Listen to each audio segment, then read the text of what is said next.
சிவபெருமான் பக்தர்களாகிய நேர்களுக்கு அன்பான வணக்கங்கள். இன்னைக்கு நம்ம இந்த வீடியோல சொல்ல போறது வந்து பாத்தீங்கன்னா ஐப்பசி மாத பலன்கள் தான் சொல்ல போறோம். அதுக்கு முன்னாடி நான் என்ன சொல்றேன்னா பாத்தீங்கன்னா நம்ம கிளைண்ட்ஸுங்க எல்லார்ட்டையும் சொல்றேன்.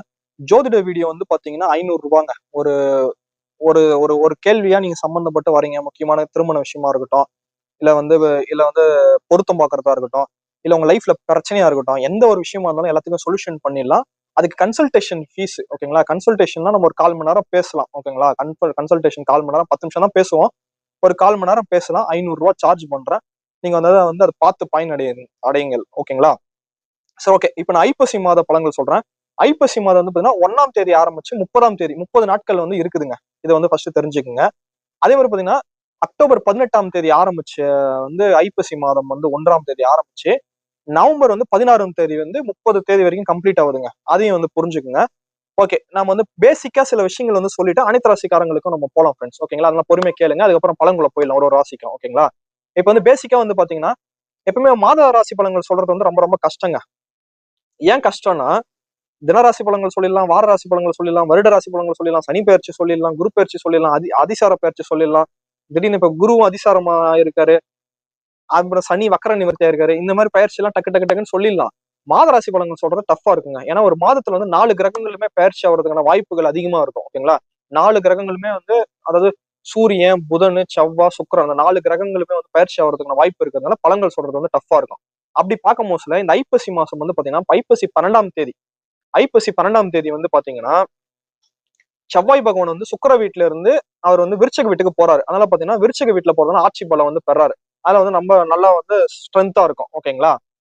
அதுக்கப்புறம் பாத்தீங்கன்னா சுக்கிர பகவான் ஐப்பசி 18ஆம் தேதி நீச்ச வீட்டுல இருந்து அவர் துலாம் வீட்டுக்கு போய் ஆட்சி பலத்துல பெறாரு. ஒரு 18 நாள் நீச்ச பவர்லெஸ்ல இருந்து அவரு. அதுக்கப்புறம் 18 நாள் கழிச்சு அந்த அந்த வீட்டுக்கு போறாரு. இந்த ஒரு விஷயம் நடக்குதுங்க. புதனும் புதன் சுக்கிரனோட வீட்லயும், சுக்கிரன் பகவான் புதனோட வீட்லயும் இருக்கிறதுனால பரிவர்த்தனையில இருக்கிறதுனால நீச்சமா இருக்கிறாரு சுக்கிரன். புதன் பலமா இருக்கிறதுனால இது பாத்தீங்கன்னா புதன் எவ்வளவு பலம் ஏறாரோ அவரோட அவரோட பலத்தை கொஞ்சம் டிரான்ஸ்பர் பண்றாரு, கொஞ்சோண்டு கொடுக்குறாரு. அப்பனா சுக்கிரனோட பலம் எகிறோம். இந்த மாதிரி விஷயம் இருக்கு, ஓகேங்களா? இதுதான் ஐப்பசி மாதத்துல சொல்லக்கூடிய பொதுவான விஷயங்கள் ஆகிட்டு நம்ம ஒரு ராசிக்காரங்களுக்கான பலன்கள் என்னன்னு சொல்லிட்டு பார்க்கலாம் ஃப்ரெண்ட்ஸ், ஓகேங்களா? நம்ம ஒரு ராசிக்காரங்களுக்கான பலன்கள் என்னன்னு சொல்லிட்டு பார்க்கலாம். ஓகே, கடகராசினியர்களுக்கு என்மான வணக்கங்கள்.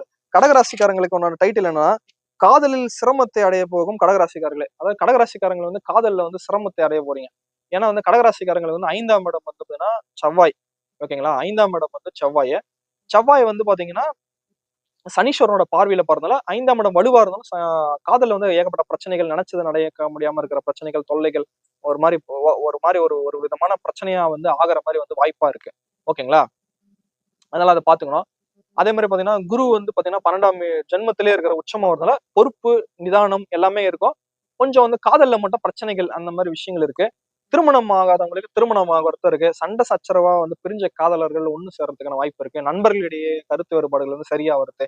பிசினஸ்ல சூப்பரா இருக்குது. இப்படி எல்லாமே சிறப்பா இருக்கு. குரு உச்சம் பெற்ற குரு நல்லதே செய்யறாரு. அவர் பாத்தீங்கன்னா கடகராசிக்காரங்களுக்கு பாத்தீங்கன்னா 6க்கும் 9க்கும் உடையவரா இருந்தாலும் பாக்கியாதிபதி ஜென்மத்திலே இருந்து பாகிஸ்தானத்தையும் பாக்குறதுனால அதிர்ஷ்டங்கள் ஏற்படும். நல்ல நல்ல நல்ல விஷயங்கள் ஏற்படும். இது ஒரு விஷயம் இருக்கு. அதே மாதிரி பாத்தீங்கன்னா 3க்கும் 4க்கும் 3 4 பரிவர்த்தனை இருந்தாலும் படிப்புல அதிகமா கான்சென்ட்ரேஷன் இருக்கும். தன்னை பத்தி யாரும் குறை சொல்லிடக்கூடாது. தன்னை பத்தி யாரும் சின்ன ஒரு வார்த்தை சொன்னா கூட தாங்க முடியாது, கஷ்டம் ஏற்படுத்து, இந்த மாதிரி விஷயம் இருக்கும். 2ஆம் அதிபதி 2ஆம் அதிபதி சூரியன் பாத்தீங்கன்னா 4ஆம் இடத்துல பாத்தீங்கன்னா 4ஆம் இடத்துல நீச்சமா வரதுனால பாத்தீங்கன்னா தாயாரிடையே கருத்து வேறுபாடுகள், சண்டை சச்சரவுகள் ஏற்படுறதுக்கான வாய்ப்பு இருக்கு. அவங்களுக்கு மரியாதை கொடுக்காத மாதிரி இருக்கும்.